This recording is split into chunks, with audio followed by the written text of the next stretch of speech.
கர்த்தருடைய பரிசுத்த நாமத்திற்கு மகிமை உண்டாவதாக. இன்றைய தினத்திலே கிரேஸ் டிவியின் முன்பதாக அமர்ந்திருக்கிற ஒவ்வொருவரையும் இயேசு கிறிஸ்துவ நாமத்தில் நாங்கள் வரவேற்கிறோம். இன்று நான் எடுத்துக்கொண்ட தலைப்பு என்னன்னு பார்த்தீங்கன்னா, நம்ம குடும்பத்தில் பெண்கள் எப்படி நடந்து கொள்ள வேண்டும், அதுதான். அதற்கு 2 ராஜாக்கள் 4ஆம் அதிகாரம் 8ஆம் வசனத்திலிருந்து ஒரு நிகழ்வு இதில் குறிக்கப்பட்டிருக்கிறது. அதை குறித்து நாம் பார்க்கலாம். 8ஆம் வசனம், அதில் பார்த்தீங்கன்னு சொன்னால், எலிசா என்ற ஒரு தீர்க்கதரிசி இருக்கார். அவர் சூனேம் என்ற ஊருக்கு அவர் போகிறார். அப்போது அந்த ஊரில் ஒரு கணம் பொருந்திய ஒரு ஸ்திரீ இருந்ததாக சொல்லப்பட்டிருக்கிறது. அந்த ஸ்திரீயின் பெயர் அதில் குறிப்பிடப்படவில்லை. ஆனால் அவள் கணம் பொருந்திய, அதாவது வசதி படைத்த ஒரு பெண். அவங்க மிகவும் வசதி உள்ளவர்கள். அவர்கள் என்ன பண்ணுறாங்கன்னா, ஒவ்வொரு தடவை அந்த எலிசா அவர்கள் அந்த ஊருக்கு வரும்பொழுதும் அவர்களை உபசரிக்கிறாங்க. ஒவ்வொரு நாளும் அவர் எப்பெல்லாம் வராரோ, பயணப்பட்டு அந்த ஊருக்கு வரும்பொழுது அவர்களுக்கு போஜனம் ஆயத்தம் பண்ணுகிறார்கள், உணவை ஆயத்தம் பண்ணி கொடுக்குறாங்க. அப்போ ஒவ்வொரு தடவையும் அவர் வரும்பொழுது அந்த இடத்துல அவர் சாப்பிடுகிறார். அதுக்கப்புறம் அந்த அம்மா என்ன பண்ணுறாங்கன்னா, தன்னுடைய கணவன்கிட்ட போயிட்டு, இப்போ நம்ம வீட்டுக்கு அடிக்கடி வராரு இல்லையா, அவர் ரொம்ப பரிசுத்தவானவர், மிகவும் பக்தி உள்ள ஒரு மனிதனாக இருக்கிறார். அதனால் அவர் இந்த இடத்திற்கு வரும்பொழுது நம்ம வீட்டில் மேலறையில் ஒரு ரூம் ஒன்று கட்டலாம், அவருக்காக தேவையான வசதிகளை நாம் செய்து கொடுக்கலாம் அப்படின்னு அந்த அம்மா சொல்கிறாங்க. கணவரும் அதுக்கு இசைந்து அதுக்கேற்ற மாதிரியே அவர்களுக்கு 10ஆம் வசனம் பார்த்திங்கன்னு சொன்னால், அந்த மெத்தையின் மேல் ஒரு சிறிய அறை வீட்டை கட்டி அதில் அவருக்கு ஒரு கட்டிலையும் மேஜையையும் நாற்காலியையும் குத்து விளக்கையும் வைப்போம், அவர் நம்மிடத்தில் வரும்போது அங்கே தங்கலாம் என்றாள். அதற்கு அவரும் ஒத்துக்கிறார் அவங்க வீட்டில். அப்போ முதலாவது அந்த பெண்மணி பார்த்திங்கன்னு சொன்னால், நல்ல வசதியான ஒரு பெண். ஆனால் முதல்ல அவள் யாருக்கு இடம் கொடுக்குறான்னா, கடவுளுக்கு முதல் இடத்தை கொடுக்கிறாள், ஊழியக்காரர்களை கனப்படுத்துகிறாள். சரிங்களா? மற்றவர்களை, அதாவது கர்த்தரின் ஜனங்களை, தீர்க்கதரிசியை உபசரிக்கிறாங்க. இப்போ இந்த காலத்தில் பார்த்திங்கன்னா, சொந்தக்காரங்க வந்தாலே நம்ம உபசரிக்கிறது இல்லை இல்லையா? ஆனால் அவள் என்ன பண்ணுறா, வேறு ஊர்லேருந்து வருகிற தீர்க்கதரிசியை அவங்க வீட்டுக்கு கூப்பிட்டு அழைத்து உபசரிக்கிற காரியங்களை செய்கிறார்கள். எலிசா தீர்க்கதரிசி என்ன நினைக்கிறாருன்னா, இந்த அம்மாவுக்கு ஏதோ தேவை இருக்குது, அதனால தான் நம்மளை ஒவ்வொரு தடவையும் நம்மளை கூப்பிடுறாங்க, நம்மளை இன்வைட் பண்ணுறாங்க, நம்மளுக்கு விருந்து வைக்கிறாங்க, ஏதோ ஒரு தேவை அந்த மகளுக்கு இருக்குது அப்படின்னு சொல்லி அவருக்கு ஒரு அசிஸ்டண்ட், ஒரு வேலைக்காரர் இருக்கார் எலிசா தீர்க்கதரிசிக்கு, கேஆசி அவர் பேர். அவரை கூப்பிட்டு கேட்குறாரு, இவங்களுக்கு எல்லாத்தையும் அவங்க நம்மளை இது பண்ணுறாங்க, அவங்களுக்கு என்ன வேணும், அவங்களுக்கு ஏதாவது தேவை இருக்கா, ராஜாவின் இடத்துல எதாவது பேசணுமா, இல்லை சேனாதிபதி இடத்துல எதனா பேசணுமான்னு சொல்லி கேட்கும்பொழுது அந்த அம்மா சொல்கிறாங்க, என் ஜனத்தின் நடுவே நான் சுகமாய் குடியிருக்கிறேன். அந்த போதும் என்கிற மனப்பாங்க அவங்கக்கிட்ட இருக்குது. என் எல்லா ஜனங்களுக்கு முன்பதாக கடவுளை என்னை நல்லா வச்சுருக்காரு, நான் சுகமாக இருக்கிறேன், எனக்கு எந்த தேவையும் இல்லை அப்படின்னு அந்த அம்மா சொல்கிறாங்க. ஆனால் இது மாதிரி கேள்வி கேட்கும்பொழுது பாருங்கள், நம்ம என்ன சொல்வோம், அது வேணும் இது வேணும். பெண்களுக்கு எதை பார்த்தாலும் ஆசையாக இருக்கும் இல்லையா? ஆனால் அந்த இடத்துல அந்த அம்மா என்ன சொல்கிறாங்கன்னா, என் ஜனத்தின் நடுவே நான் சுகமாக இருக்கிறேன். ஆனால் அந்த அம்மா இடத்துல ஒரு தேவை இருக்குது, ஆனால் அந்த தேவையை அவங்க சொல்லவே இல்லை. அதன் பிறகு எலிசா என்ன பண்ணுறாரு, கேஆசியை கூப்பிட்டு கேட்குறாரு, அந்த அம்மா உண்மையாகவே ஏதாவது தேவை இருக்கா, நீ சொல்லு அப்படின்னு சொல்லி கேட்கும்பொழுது கேஆசி அவர்கள் சொல்கிறாரு, அந்த அம்மாவுக்கு பிள்ளை இல்லை, அந்த அம்மாவுக்கு குழந்தைங்களே இல்லை, 2வது கணவர் மிகவும் வயதானவர், முதிர் வயதுள்ளவன் அப்படின்னு சொல்கிறார். உடனே எலிசா என்ன பண்ணுறாரு, இந்த அம்மா நம்மளை அடிக்கடி கூப்பிட்டு விருந்தெல்லாம் வைக்கிறாங்க, நமக்குன்னு ஒரு ரூம் எல்லாம் வேறு கட்டி கொடுத்துருக்காங்க, அவங்கள நம்ம கனப்படுத்தணும். ஃபஸ்ட்டு இந்த அம்மா ஒரு ஊழியக்காரரை, ஒரு தீர்க்கதரிசியை கனப்படுத்தினதுனால இப்போ எலிசா என்ன நினைக்கிறாருன்னா, அந்த அம்மாவை கனப்படுத்தணும்னு நினைக்கிறாரு. உடனே கேஆசியை அனுப்பி அந்த அம்மாவை மேலே வர சொல்கிறாங்க.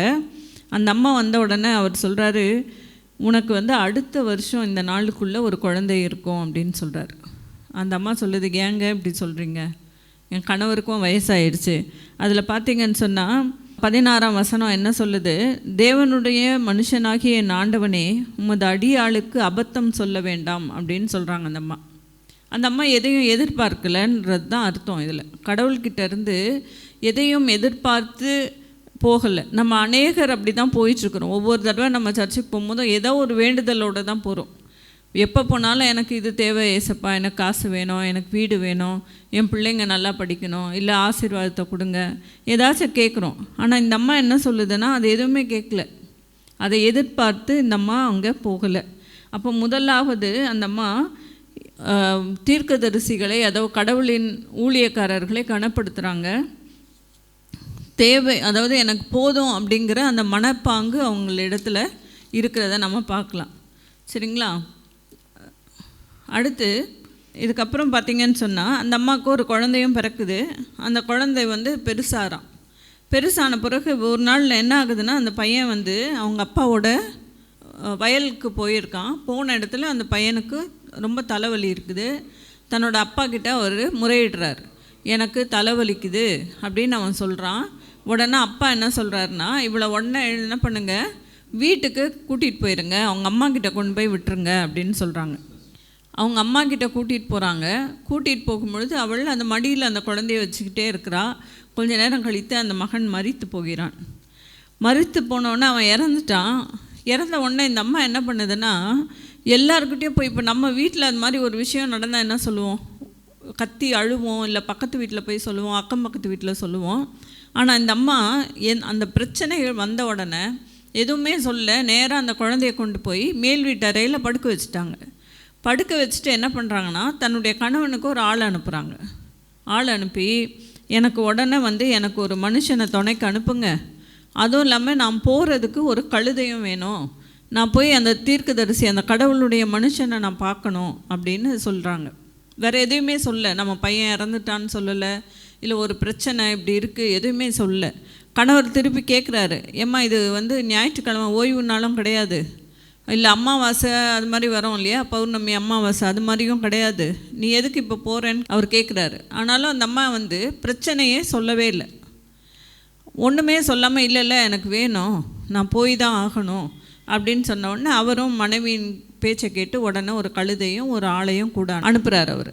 அப்போ இந்த அம்மா நேராக கர்மேல் பர்வதத்தில் இருக்காராம் எலிசா, அவங்க இந்த இடத்துக்கு இந்த அம்மா போகுது.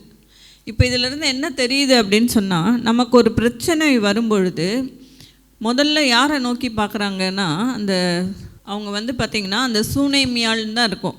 அவங்க யாரை நோக்கி பார்க்குறாங்க அப்படின்னு சொன்னால், கடவுளை நோக்கி தான் பார்க்குறாங்க, மனிதர்களை பார்க்கவில்லை. பிரச்சனைகளை மனிதர்களிடத்தில் யாருக்கிட்டத்துலேயும் சொல்லலை, நேராக என்ன பண்ணுறாங்க, அங்கே தான் போகிறாங்க. ரெண்டாவது, இந்த அம்மா கூட்டிகிட்டு போகிற அந்த வேலையாள்கிட்ட சொல்கிறாங்க, யார் வழியில் நிறுத்தி கேட்டாலும் நீ நிற்கவே நிற்காத, அந்த இடத்துல எதுவும் சொல்லாத அப்படின்னு சொல்கிறாங்க. ஆனால் இங்கே நம்ம அப்படி நடந்துக்கிறோமான்னு பார்த்திங்கன்னா நடந்துக்கிறதே இல்லை. நம்ம வீட்டில் ஒரு பிரச்சனைன்னு வைங்களேன், அதை எல்லாருக்கிட்டேயும் சொல்லிட்டு தான் அடுத்த வேலை. அதுக்கப்புறம் தான் கடவுள் லாஸ்ட் அந்த விஷயம் முத்தி போன பிறகு தான் நம்ம எங்கே போகிறோன்னா கடவுள்கிட்டே போகிறோம். இங்கே என்ன சொல்லப்பட்டு இருக்கிறதுனா, முதல்ல நம்ம கடவுள்கிட்ட தான் போய் சொல்லணும், அதன் பிறகு தான் கடவுளே அதை பார்த்துக்குவார். குடும்பங்களை கட்டுகிறவர் கர்த்தர் தான் குடும்பங்களை கட்டுகிறார்.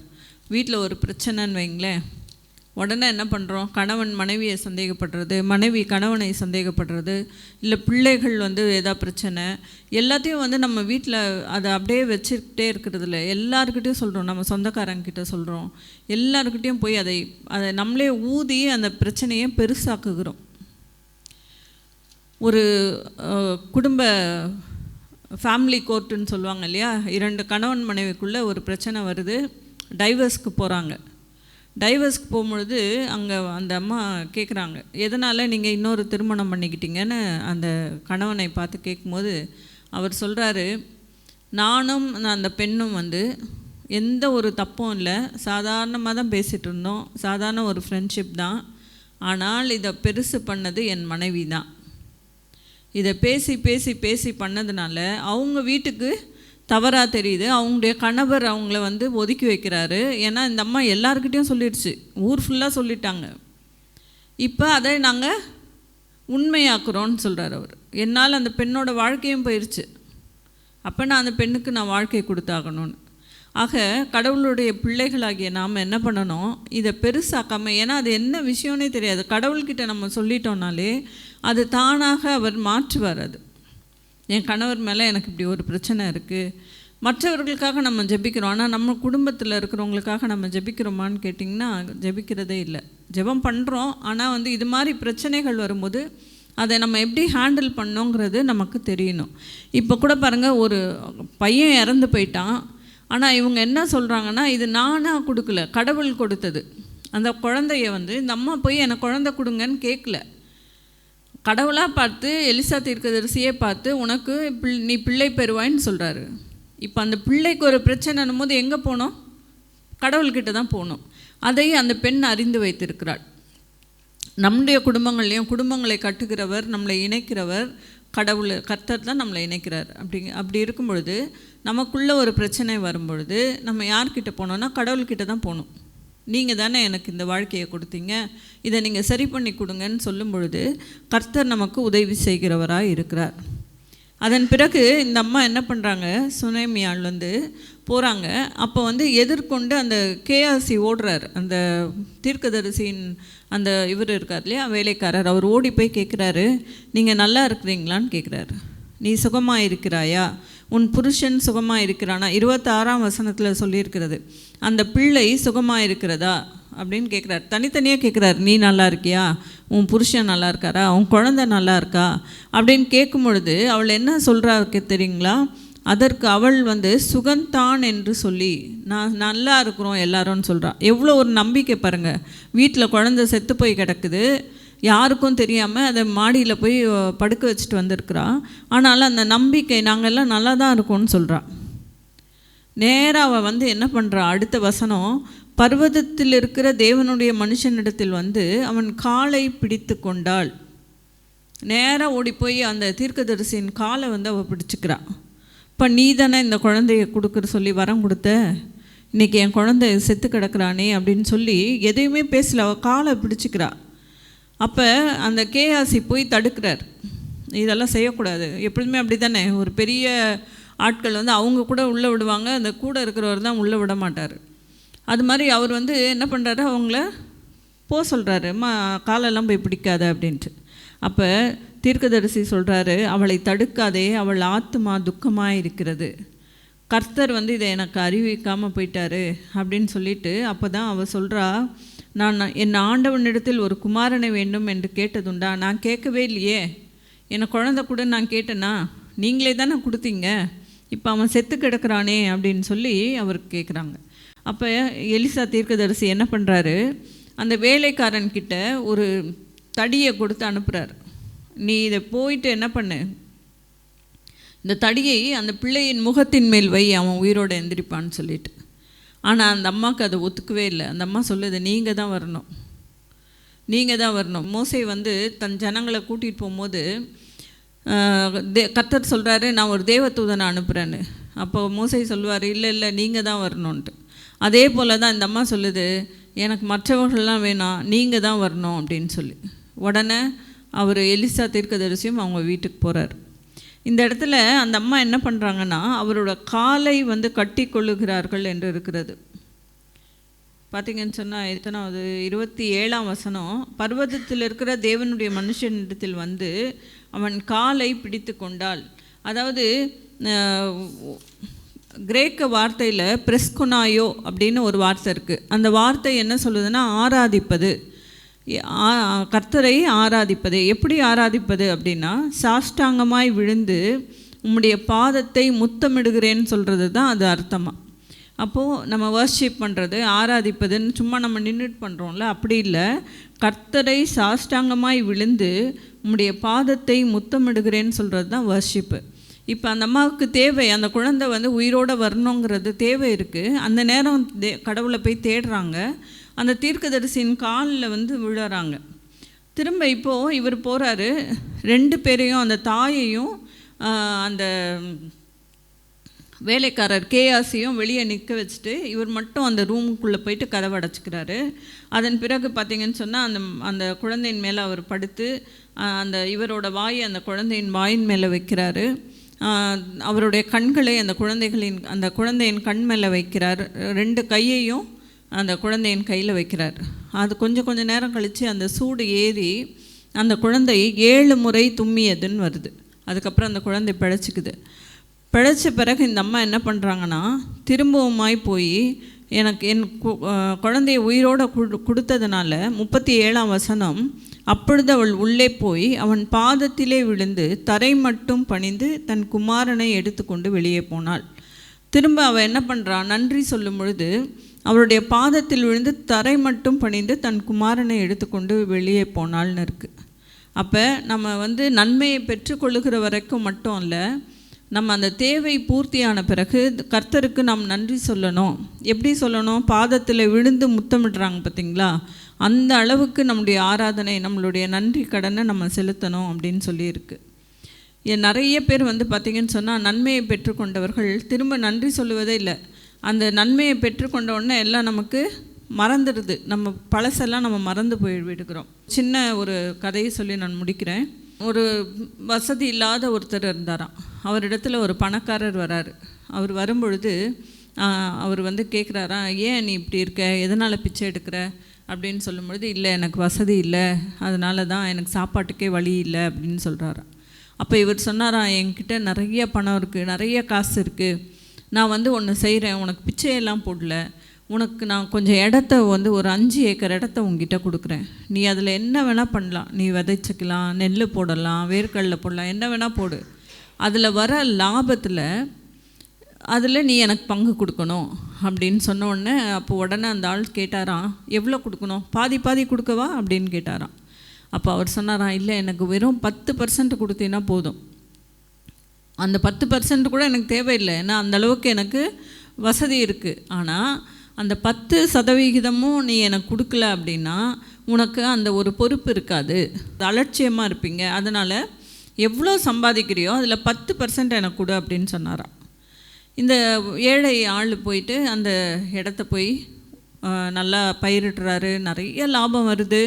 அப்போ 10% அவருக்கு கொடுத்துட்றாரு, தனியாக எடுத்து வச்சுருவார் 10%. வருடத்துக்கு ஒரு தடவை அந்த மனிதர், அந்த பணக்கார மனிதர் வந்தார்னா அவர்கிட்ட இதை கொடுப்பாராம். நாள் ஆக ஆக இவருக்கு நிறைய வசதி வந்துடுச்சு, நல்லா கார் வாங்கிட்டாரு, வீடு கட்டிட்டாரு, எல்லாம் பண்ணிட்டாரு. இப்போ பெருமை வந்துடுச்சு அவருக்கு, நான் எதுக்கு இவனுக்கு காசு கொடுக்கணும், நான் உழைக்கிறேன், நான் எதற்கு இவருக்கு காசு கொடுக்கணும் அப்படின்னு சொல்லி அந்த பெருமையின் ஆவி அவருக்குள்ளே வருது. அப்போ என்ன பண்ணுறாருன்னா, அந்த காசு கொடுக்குறத நிறுத்திடுறாரு. இப்போ 1 வருஷம் கழித்து அந்த மனிதர் வரார்.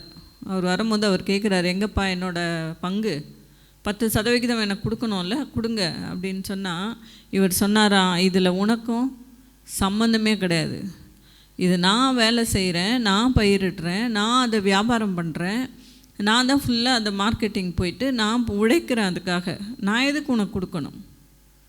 அவர் கொடுத்த இடத்துல உட்காந்துக்கிட்டு அவரையே இவர் திருப்பி அனுப்புகிறார். கடைசியில் என்ன ஆச்சுன்னா, அவர் அந்த இடத்த முழுவதும் இவர் வாங்கிக்கிட்டு அவனை வெளியே துரத்தி விட்டுறாரு. இது போல தான் நம்ம கிறிஸ்தவர்கள் அநேகர் இருக்கிறோம். கடவுள்கிட்ட நமக்கு தேவைங்கும் போது நம்ம போகிறோம், இது வேணும் அது வேணும்னு கேட்குறோம், கடவுள் நம்மளோட கோரிக்கைகளுக்கு பதில் அளிக்கிறார்.